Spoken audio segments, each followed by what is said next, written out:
It's my great pleasure to be here with Valerie Capers. I first became acquainted with the work of Valerie Capers through a Facebook post in a piano teachers group. And then I noticed that two of her pieces were included in the 5-volume series called Music of Africa and the African Diaspora that's edited by William Chapman Nyaho. And I immediately ordered a copy of her set of 12 pieces called Portraits in Jazz. And when it arrived, I went immediately to the piano and I played all 12 pieces. And I was just delighted. I was hooked. And because here were 12 beautiful pieces that are at intermediate level, that are fun to play, and yet so varied. They capture the essence of so many jazz styles, and they're all in short character studies or portraits. And I began assigning them to students and recommending colleagues to them. And then I decided to video record performances of all of them and to begin selecting some of them to feature in tutorials on entrada piano.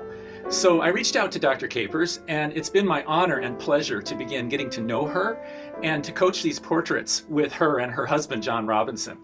And I just so look forward to our time together, and thank you so much for coming today.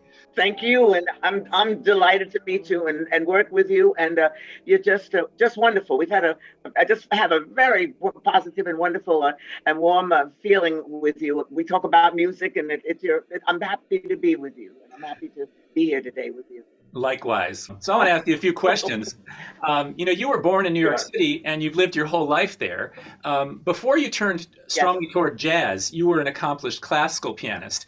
And you graduated from the Juilliard School in 1960, I think, with both a bachelor's and master's degree. I wondered if there was a specific event that guided you toward jazz that you remember.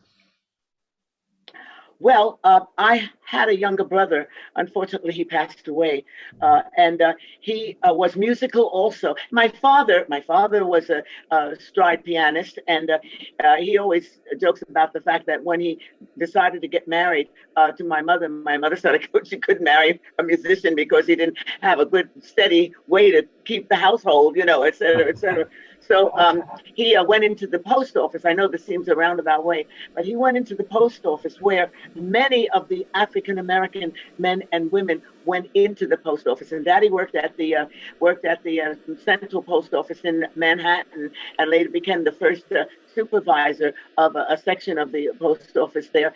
And so he played piano, and my mother, when I was like 4 and 5. She took me to dancing school, and I did ballet, and I did tap, and Daddy and I used to have a lot of fun together musically. I'd dance and I'd sing and I'd play and all that. But I always loved classical music. When I came out of the hospital, I was 6 and a half.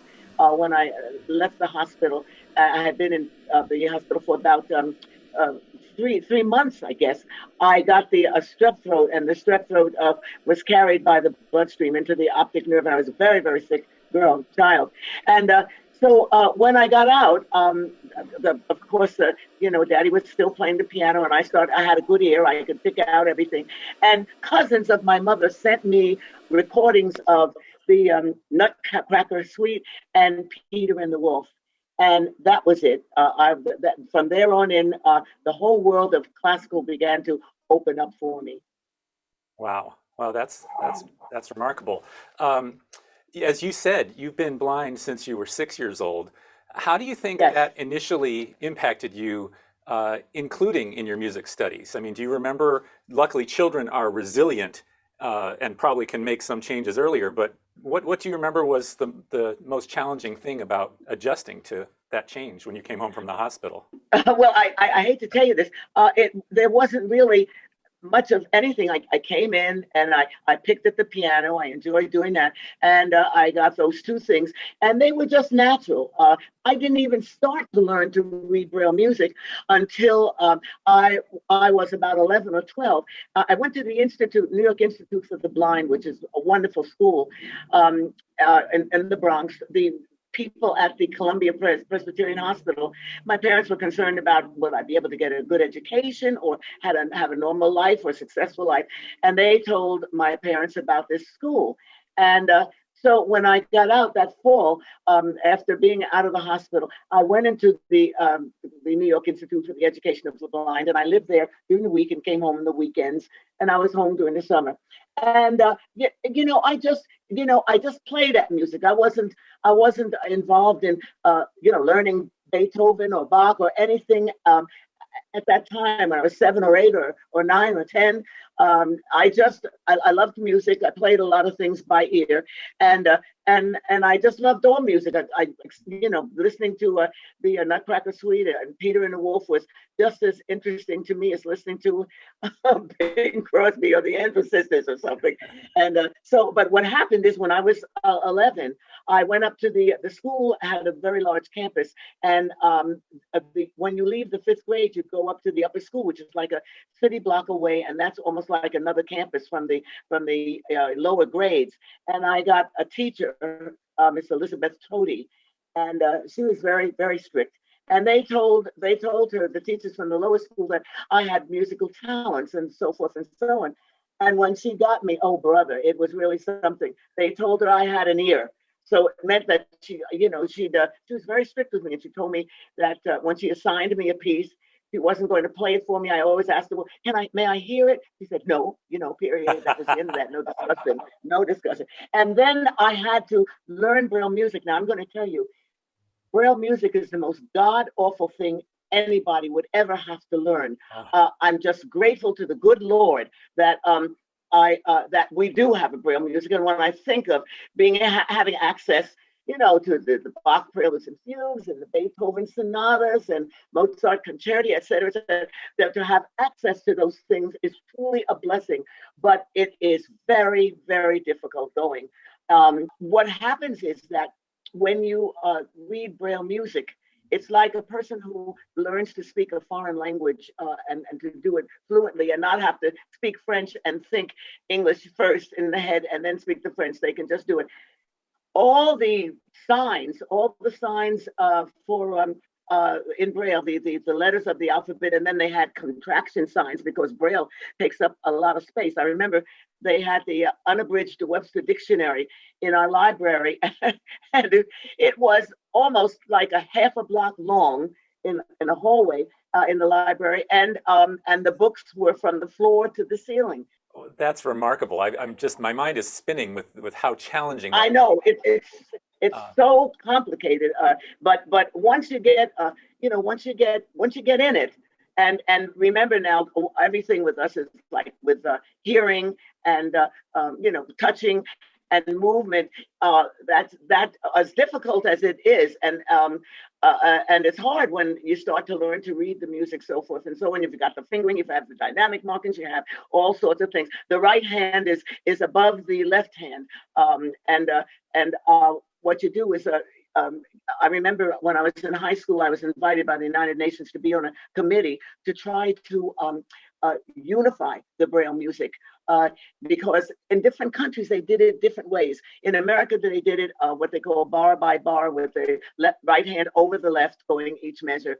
And in England, it was another thing where you just went along and you had the left hand and then a space, and then the right hand was written, and then a little Braille 3 dots, like a little miniature line separating that. And then you had, this was awful, the Mendelssohn first concerto of Mendelssohn, the G minor. I learned that, and the only Braille copy that was available was a Braille copy that was made in Italy, I believe. And that was done with what they call you won't believe this, the paragraph style of doing it. So there you would have, let's say 18 or of 8, let's say, or 16 or 20 bars, whatever, of right hand. And then you'd have an indentation, and you'd have the corresponding left hand in a paragraph below it. And let me tell you, it was hell when you were learning Chopin things and Schumann things and Brahms things, where the accompaniments broke from one hand to another. I'm just telling you a little bit about the sea. It's absolutely unbelievable. But thank God for the Braille music. I'm wondering, how do you, when you first are given something, let's say that you have no way of hearing it, so you have to sight read it, how do you go about putting your hands over one, the left hand's part first, the right hand's, are you able to actually sight read a phrase and then play it at the piano? Well, let me say, sight reading. Just forget sight reading. There's no such thing. You can't sight read that, because in reading Braille, you feel the Braille, and it goes along the right. I'm right, and you feel the Braille. It goes along. The left hand follows to keep it, to keep in your place. To get to the line, the end of the line, then the left hand comes down, and you have to memorize it bar by bar. Right.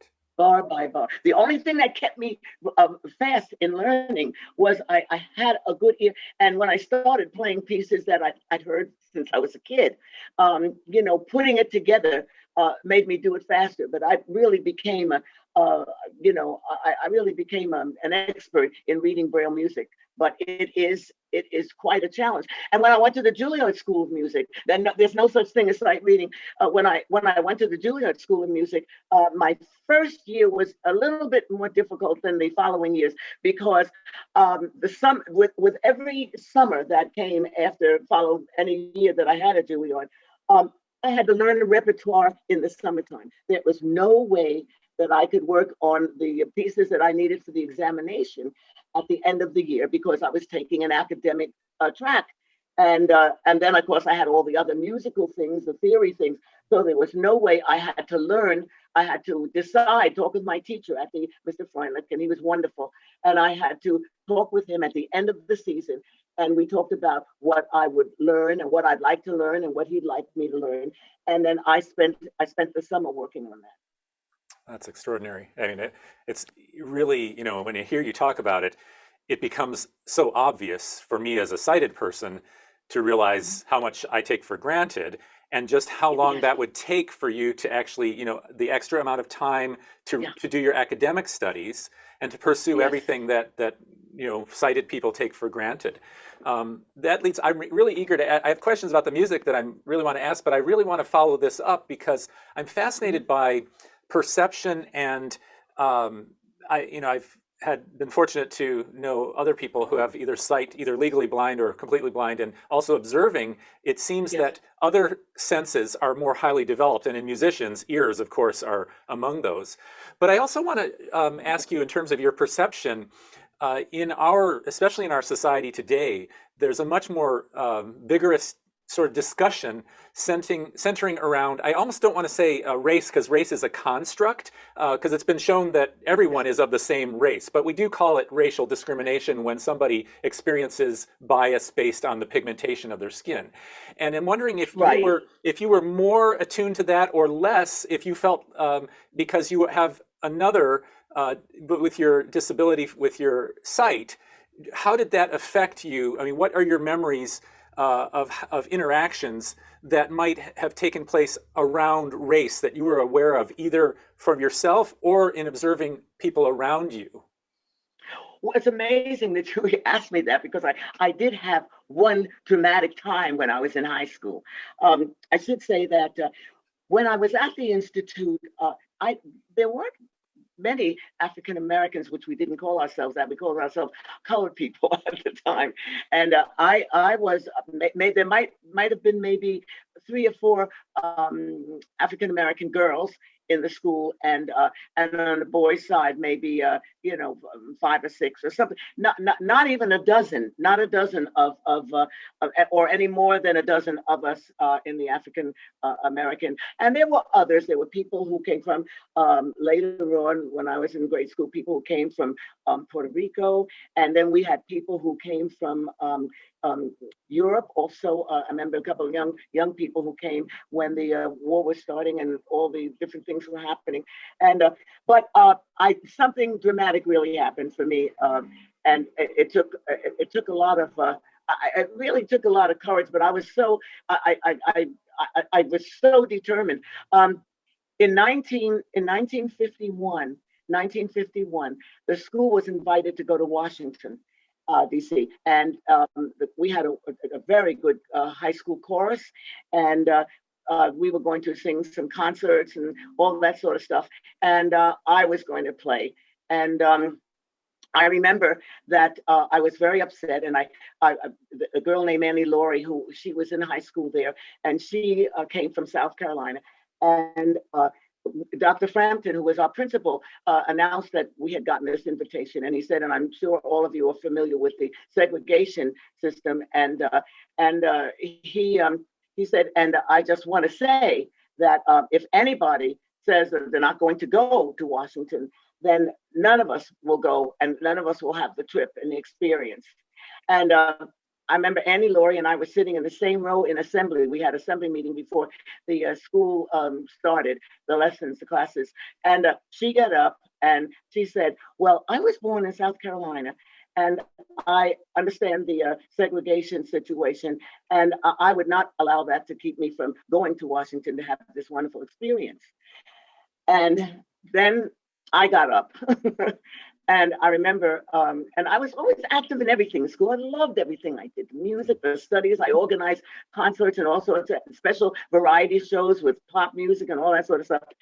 And I got up. I remember I was holding on so tightly to the seat in front of me, the back of the seat in front of me.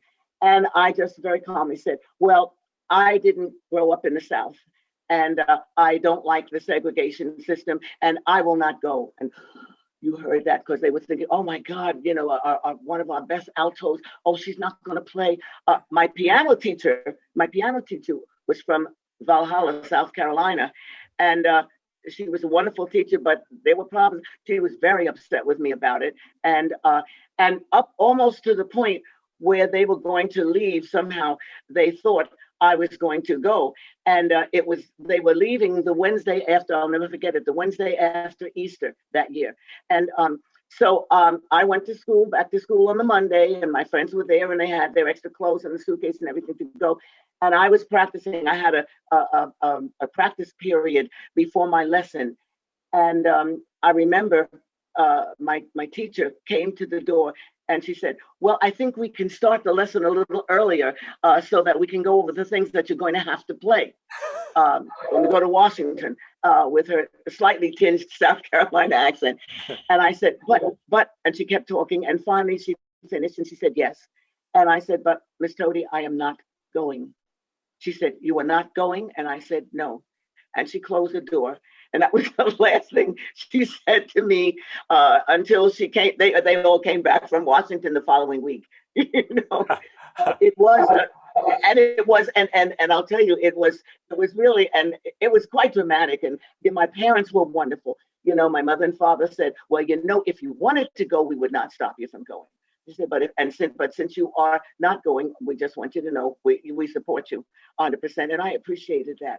I appreciated that very much. That's extraordinary. Now you mentioned South Carolina a couple of times, but the trip was actually to Washington D.C., where they also That's correct. They still had plenty of obvious segregation. Yes. My colored friends, as we call them, they were in the hotels for colored people, and my other friends. My best friend was Mary Honorado, wonderful girl, and you know, I said in the assembly, I said, my best friend is Mary Honorado. We have beds together in the dormitory, and my parents have known the Honorados and so forth and so on. And I just said, I will not go. I will not expose myself. That is an extraordinary stance. That's the only brave thing I ever did. I seriously doubt that. But that's really showing an immense amount of courage. Especially you sort of faced down the principal who had just laid down the gauntlet and said, if one of you don't go, then none of us will go. Of course, you proved him a liar on that in a very short order. It sounds like. Right.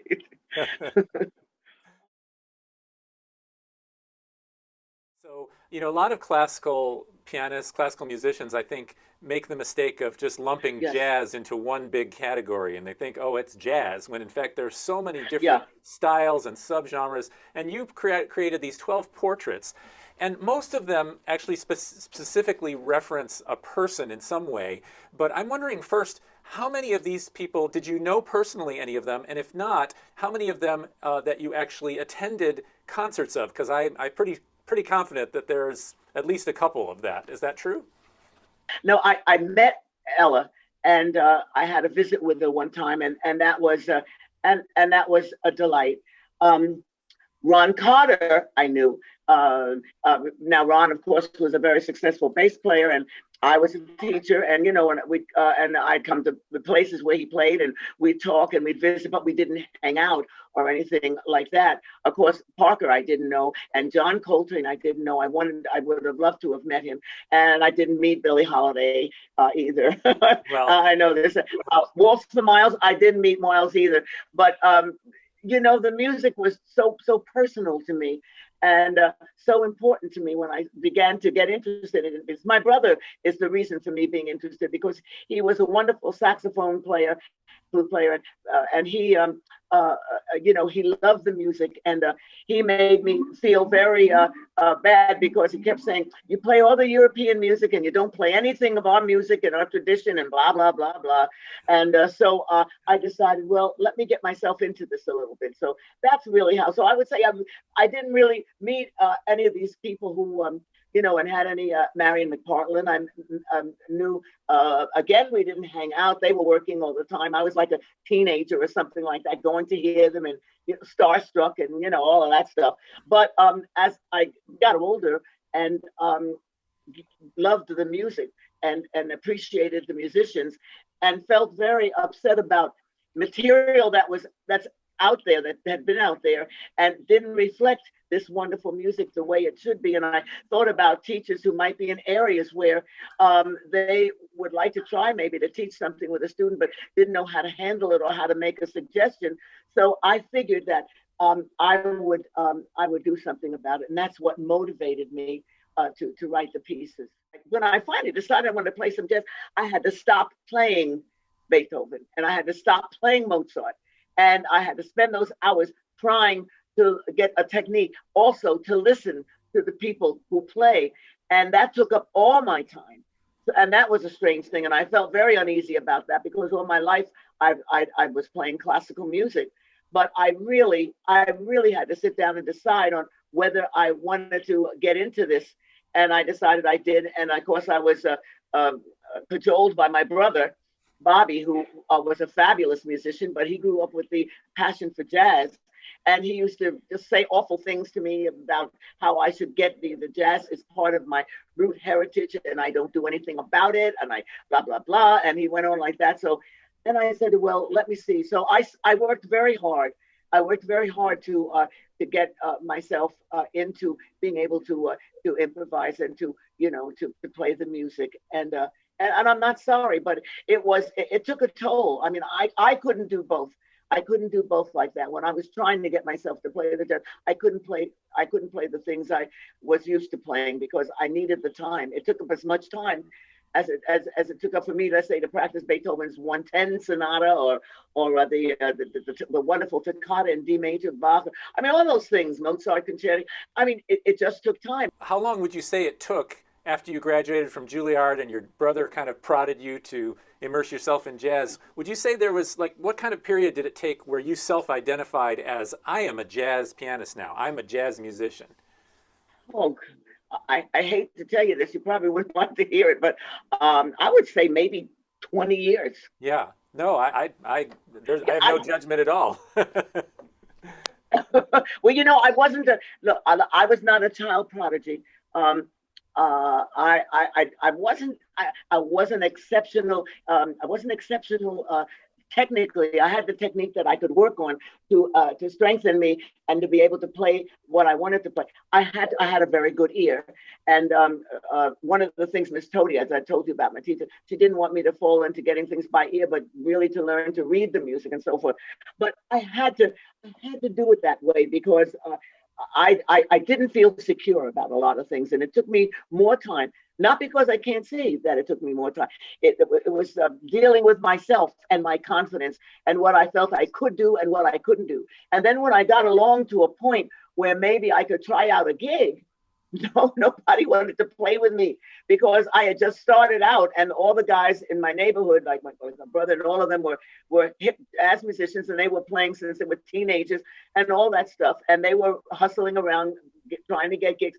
I couldn't get anybody to play with me. So it was a mess. I was determined to play, and I was going to keep going until something happened, So it was just, it was tough. I have to tell you, it was hard, but I was determined. I was absolutely determined that I was going to be able to play some jazz music. I had to, and then I'm grateful. I know this might sound crazy, but I'm grateful as I look back on having those difficulties and realizing what I had to do in order to get some proficient in playing jazz, because it made me, I really think, an exceptional teacher in teaching jazz piano.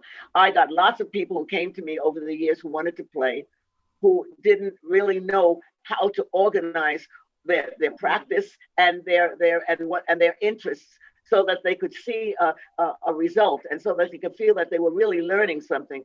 So I think that all that I went through, I was very insecure about it, and all that I went through to get to play, I began to learn about how I did it and realize what I could do to help other people who were going through the same thing that I was going through. I was so insecure, and it took me a long time. It took me a long time to get settled enough to play and to feel confident enough to do a gig and to play with musicians who were far more experienced than I was.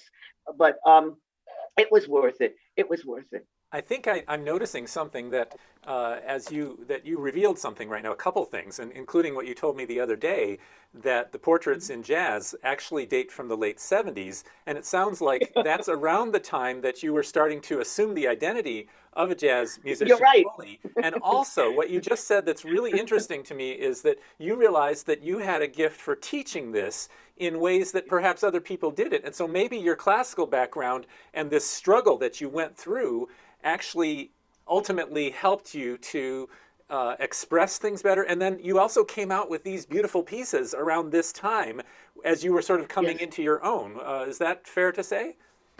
Yeah, I never thought about it that way, but you're right. You're absolutely right. Because when people came to me so discouraged, they say, I've tried to do this and I can't do this. And I know, because I've been there, done that, been there, and not done that sometimes. And I was helpful that way, And it didn't mean that I was not going to play classical music anymore. I didn't have the time to play as much classical music as I would like to, but I don't feel like I gave it up, or that it was a part of my background that's not there anymore. Classical music is always with me, even if I can't play it all the time. I sometimes sit down and say, I'm going to learn a couple of things this year, but the time hasn't given me the opportunity to do it. But I just, I wrote those pieces. I wanted to play jazz, but I just feel, I don't even, it's still amazing to me that some people say Valerie Capers jazz music. I just consider myself, a pianist, and I love playing Bach. I love playing Beethoven. I love playing Bird. Anything like that. But I just felt that one of the things I could do was to help people who felt insecure about how to start to learn to play jazz, because I went all through that. And it was really hell. And my brother, who loved me very much, he used to, brothers and sisters can be kind of hard on each other. And he would come in, and I'd be there just practically in tears. And he said, "What's the matter?" And I said, "I can't play a blues. I can't play a blues." And he said, "Well, how long did you practice today?" And I said, I practiced about 5 hours. He said, "You practiced about 5 hours. What did you do?" I said, "Well, I was working for 3 hours. I was working on the D minor concerto of Mozart, and then I said I did some. I worked on Beethoven, and stuff like that." And he said, "And how many hours did you work?" I said, "Oh, I don't know, maybe about 3 and 3.5. And what did you do with the jazz?" I said, I worked on it about an hour. He said, "No respect." There's only no respect for this music or tradition at all. You spend an hour on that, and then you spend 3 hours plus on the other stuff. And he'd open the living room door and slam it as he left. He was such a wonderful musician. Yeah, he really made an impact on you. I mean, that was the sign that you apparently were to get. I mean, when you decided to create these portraits, do you remember the inspiration behind it and how you followed through? Yes, I think what I was thinking about is that if I put these pieces together, what I need to do is to pick people up whose names will pretty much be known by other people, and then to pick and then to cover different styles. Like what you played so well the other day when we went to, which I think is almost impossible maybe for most people to play it when they get the collection, and that's Bluebird. That is so and I was doing that in that same period when I was trying to learn how to play an open seventh in the left hand, and to play a line in the right hand. And so what I did was I said, let me pick out people, and then I thought at the beginning, when I started out with Mary Had a Little Lamb, I just thought of it as a little, Ella sings Scats the Little Lamb.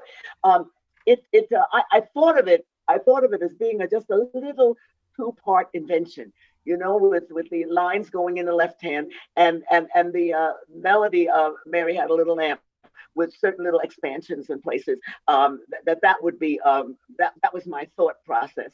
And then what I did was I thought about things about the musicians and the people when I was writing. Miles, for example, I know Miles didn't have the greatest disposition in the world and all like that, and it could be very difficult, but he had a very poetic soul.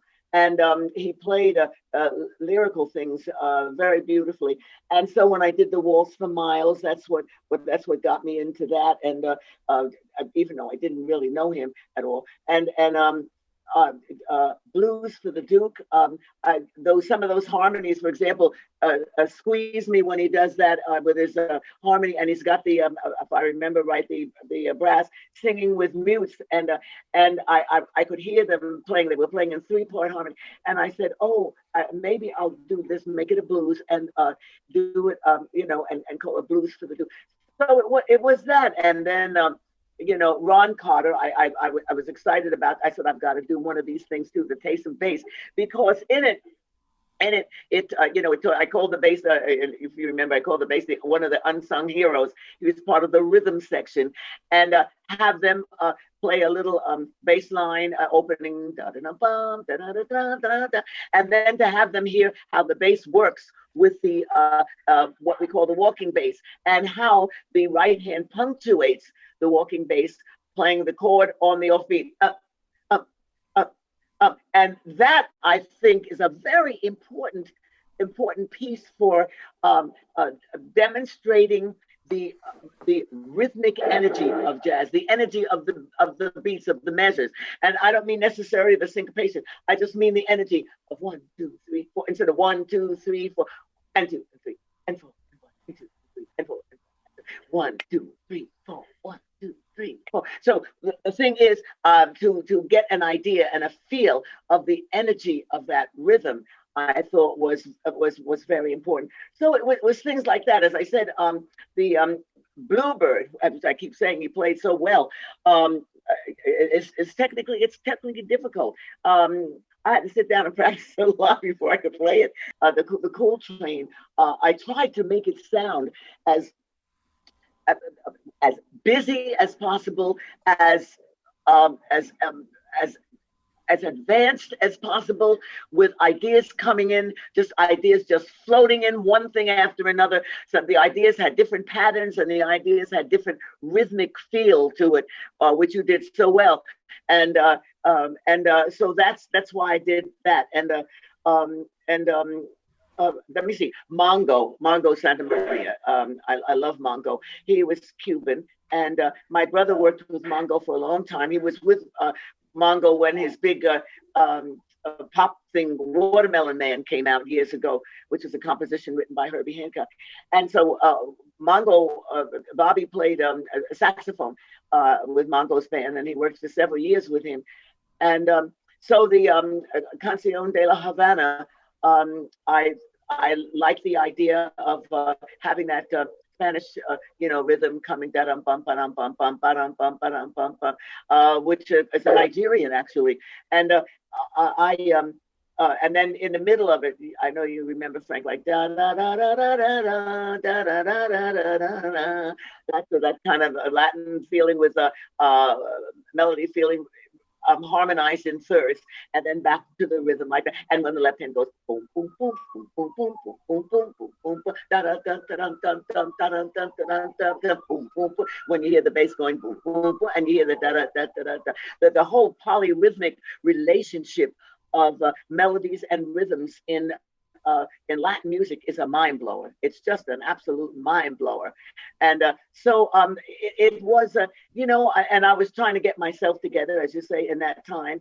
And I think that trying to get myself together and my idea of doing something that I felt was personally a tribute. The pieces are really a tribute to those guys and to all of them who play, a tribute to that wonderful music they play. And that's all I can really say about how I felt about it. Well, one thing it strikes me is, and as I listen to you, it sounds like a possibility I'm sensing is that you were moved by certain musicians from the onset. Like maybe you thought about Ella scatting the little lamb and some of the other ones you wanted to capture. I wonder if you got to a point where you thought, oh, well, let's see now in an almost sort of, pre-planned or intellectual exercise, like, well, who have I left out? And maybe Louis Armstrong might have come to mind, or the Monk, or, how did you, because you have such an extraordinary variety here, and even the way that you've arranged them, even the ordering of them is just so engaging. Like, I've just enjoyed so much just sometimes sitting down, in addition to the times that I then said, okay, well, I have to record these. So I have to get to a different level of seriousness and achievement. But and for me as a classical musician primarily, as we saw when we worked together, that there were some styles that came to me fairly easily, and then it took me a long time to get the bossa nova, and then secondarily to really get much more of the aggression of the Monk. And after working on the sinuous, sort of sensuous bossa nova that was so much smoother and not hard-edged at all, to go back into the Monk was a challenge for me the other day, because you're like, no, much more aggressive, more rough, no pedal. In writing those pieces, I thought right away, Ellis, that's the little lamb. But the thing is that I didn't know who was going to come up to that I would write for. I knew I'd probably do something with Mongo because of Latin. And let me tell you something, everything you're saying about the Latin is absolutely true, because John has worked with some of the greatest Latin people in music. And when I need to do something that's Latin and I ask him about it, boy, we almost come to blows. It is so damn hard. It's very difficult it's very difficult if you haven't been exposed to it. And those Latin rhythms and the polyrhythms, one against the other, that Latin people who grow up with all of that, they do it just like it's nothing, but it's the rhythms are absolutely extraordinary. They have, and the combinations, the things about the combinations of those rhythms I know this might sound crazy, but the combinations of those rhythms have personalities. Absolutely. And you have to get to know those personalities for a little bit. Like, for example, Canción de la Havana. I'm just saying this on a smaller level. Canción de Havana. De la Havana. And de la Havana, right? And let's see, what's another? The bossa nova? Is different. Yes, it's different. That's right. It's different in the feeling than the bossa nova, And I mean, there's so many. And I just, I know when when I was learning to play jazz and learning how to start to play jazz, Monk was so individual and so funny. And one of the guys who lived across the street, a friend of Bobby's and mine, and he was a jazz musician. He would come over to the house and I'd say, just play for me. And I said, I just want you to play. I want to hear your whole chords and harmonies. And, my ears are good and always have been good. So I'm very good. They used to call me ears at Juilliard, So anyway, my ears, I could hear things, and that was wonderful. But that I started with Ella, but gradually as I started to hear things, like when I already loved Monk. And I heard a lot of things of Monk's played by Artie before I started hearing a lot of things of Monk's.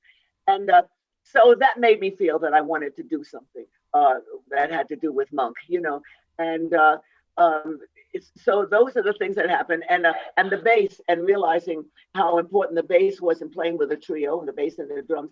So so I just the people that I that I liked, and not that there aren't many that I like that I didn't put in portraits of his, but just people that I liked came to came to mind. And sometimes when I thought, Miles, for example, playing beautiful melodies, Train and his very, very busy and extraordinary and difficult kinds of improvisational patterns and things like that.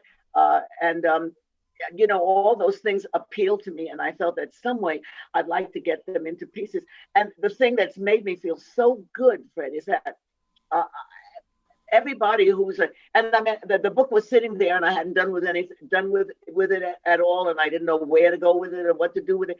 And now when people have told me that their students love the pieces, they love to play them. And I can't tell you how happy that makes me feel, because if they feel that way, they may love it enough to, even if they don't play it, they'll love it enough to develop an appreciation for it, like you hope your students do an appreciation of a Beethoven symphony, or something like that. I just wanted to, proselytize a little bit. Well, absolutely. I mean, and that's what I've been saying to classical musicians, people who self-identify as classical. I've been recommending this to all levels of classical pianists. I mean, even the most advanced people who can, because I mean, yes, I can read this pretty well the first time, but in terms of really connecting to the different styles, some of them will come more easily than others. And you can guarantee that if somebody has lived their life in the classical realm, or even adding musical theater or other things, that you've given us a chance to really embody the spirits of these composers and the subtly different rhythms and things that are not going to come through Mozart and Bach, as glorious as they are. It's nothing against anyone. Right, and why should they? That's right, no, exactly. They don't need to be. So, so I also wanted to say about Billie Holiday, I note that she passed a year before you graduated from Juilliard, and so you must have probably gotten to know her through recordings. And I'm wondering how you came to write Billie's song, which is one of the most popular ones of the set. Yes, isn't that something? And this is not so. It's my reason for writing it. Billie Holiday. When at first when I heard that voice, I didn't like it at all. I just did not like it. I thought it was unattractive. I just and they kept talking about Billie Holiday, Billie Holiday, and I kept saying to myself, how can they listen to this woman? The voice is not pretty. It's not she's not Ella. She's not a Sarah. Not that she had to be, but the voice cracks, the voice breaks. It sounds tired. It sounds worn. She doesn't project. I'm telling myself all of these things. And then somebody sat down with me, and first of all, we talked about the kind of life that she had, and of course, I'm sure that the kind of life that she had a lot to do with how she sounded when she sang, and what she thought and what she felt in order to survive in her life. Okay, so they said, listen to the phrasing, and I did. And I started listening to the phrasing, and then I got to be a fan of hers and understand where that voice is coming from and where her soul and spirit was coming from. And then I said, well, what am I going to do? Miles, I can write a piece that has a beautiful melody and Ron Carter, I could write a thing that imitates the bass walking and all that stuff. But now what do I do about Billie Holiday? So I thought about it for a while, and I said, well, the only thing I could do, I'm not going to take a song and make it sound like one of those pop songs that she sang, what a little moonlight would do, or, one of those things that were pop. I said, no, I'm simply, when I got to love, I said, I'm simply going to write a song that I think is warm and pretty and dedicated to her. So that's really what that song is, a dedication to her. Unlike some of the other things I did, which was, working on the style or technique of one of the other musicians. But that was just purely a dedication from the heart. That's what I felt I could do best, in writing something and calling it Billie's song. That's beautiful. When you wrote Mr. Satchmo, it seems like such a great capturing of early New Orleans jazz style. I'm just wondering, what were you thinking about when you wrote this? Okay. Well, first, I was thinking about New Orleans. It's funny. I don't mean to digress, but I had to go to a meeting yesterday, and I had to go. They were I'm working with a group of education, working on the education of the Bronx children and the schools and what they should have. And education and learning are so important, and reading. I mean, novels, history, current events, all that sort of stuff. And of course, I had a feeling of New Orleans because of the things I read about New Orleans, the food, of course, the lifestyle, the cemetery, even the way they buried the deceased, the parades in the street and everything. And I started, so I started thinking about it, and actually, when I wrote the thing about New Orleans, I was writing it. I was writing it, thinking about it as one of those marches they would have done after somebody died. How the band would get out in the street and play maybe a dirge, and then go out and play a swing thing on their way to the cemetery and stuff like that. And so I thought about that, and then afterwards, it was brought to my attention, well, this doesn't really sound like they would play a march in the street. And I said, well, no, maybe not. But it has a feeling of the, it has that feeling, first of all, of the ragtime feeling, which is very much a part of Louis Armstrong's time. So I said, well, I can hear him going like, bum, bum, bum, bum, bum, bum, bum, bum, bum, bum, like that, da, da, da, da, da, da, and then da da da da da da da, brum, brum, brum, da, da, bum, bum, and then he gets a little more rambunctious, and when he when he goes da da da da da da da da da da da da da da da da da da, and I could just hear him going, that just put something in there that was a little show-offy and very, then it got to feel. So I realized that piece has, it just has a little swagger. It has a little swagger, and his, and then what I liked, the little breaks are the kind of things, the humorous things that Louis would do. It's just been such a pleasure to play your music and what you've been able to bring to all of us. It's a really tremendous legacy. Well, I thank you for all of that. I really do, and it's just so much. And I appreciate you as a musician, and I imagine that you've been very modest or almost laid back on your abilities as piano playing and so forth and so on. And I just feel so grateful and so happy that I could reach out and do something that has had the kind of response that you have given me in my music, and I'm very grateful to you. I'm very, very happy about that. Well, it's my pleasure, and I hope to evangelize for your music because I think it deserves it, and it needs to be right up there next to the other didactic pieces. That is the intermediate level pieces that are such a key to learning. Yes. My friend Seymour Bernstein pointed out that many times people will want to focus only on what they see as the most advanced pieces, like La Campanella.